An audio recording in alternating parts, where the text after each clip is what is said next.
Hello again. I'm here today to talk about the new toolkit, which is the ATEM Toolkit that I am about to release. This is a brand new product, and this is the first of the production run. And what I just wanted to show you, just a couple of quick little features that people were asking about, so I might as well put it in the video. On the end here, this is a connection. You can see the USB power in. You can power in 5 volts there, or 9 to 12 volts there. But it also features PoE, power over Ethernet, which I'll show you in a moment. We can connect just the Ethernet only cable. We also have, probably won't be able to focus, but down in there is the SD card slot. That's conveniently placed there so that we can use the media card or the SD card for uploading images and all that sort of stuff, which will be a little later feature. We have 2 serial ports here, which I'll talk about later on, not in this video, but they give you the ability to be able to interface serial products, which include things like the RMC 260 control panel. We have a reset button in there, and there's a little switch to switch between 5 volts and 9 volts for the connector on the rear. That connector there gives you the ability to be able to have tallies, extra control buttons, etc, etc. Don't worry about that slot, that's just an engineering slot which won't be on the final unit. And basically we have all the normal stuff. So as all we have to do is let me just put it into a little tray here. Here I have a Ethernet cable. I'm just going to plug that in. If I can do it one-handed, it'll be even better. Okay, plugging it in. There you go, it's powering up. And it's all ready to go. So now we're sitting here on this is the startup menu, so we can go straight over to the ATEM, or we can go over to just go straight back to the menus. But I just wanted to very quickly show you here 2 extra little features.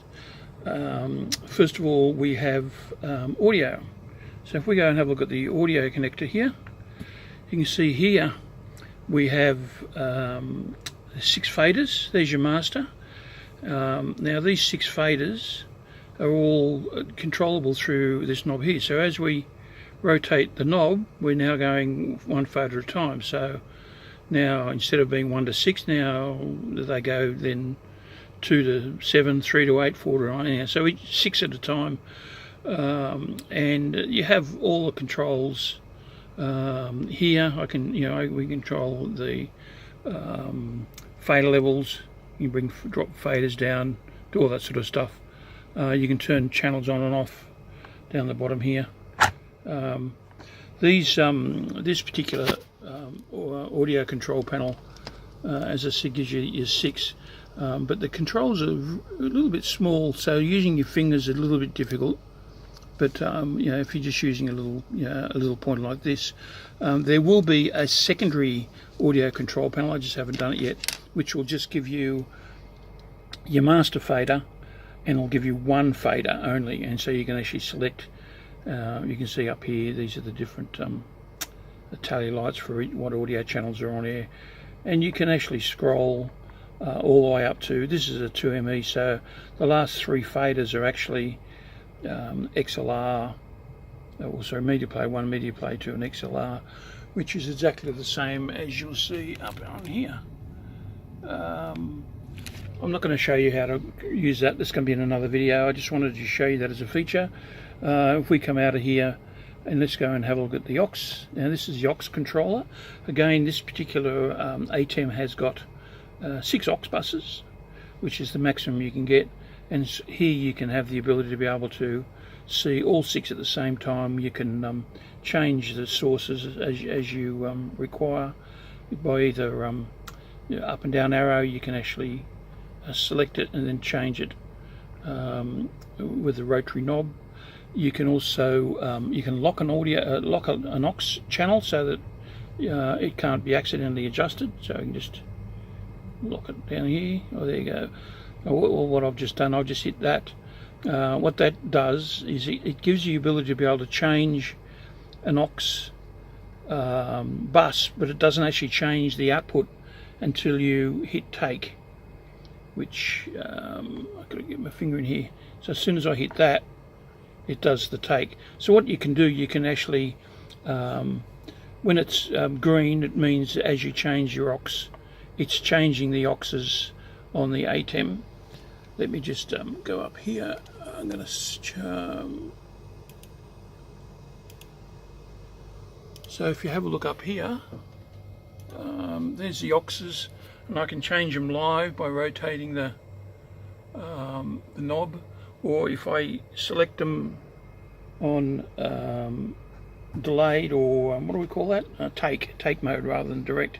Then I can then change it, my next setting, but it hasn't actually changed it up here until I hit the take.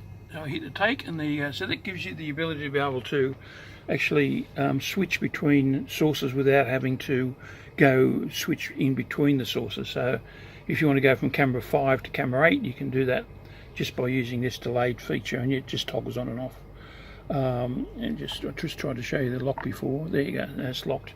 So there's nothing I can do. You can hear the crickets going off saying can't do. It's another little feature I've added, is a little sound buzzer, a little alarm to let you know when you're doing things that aren't going to work.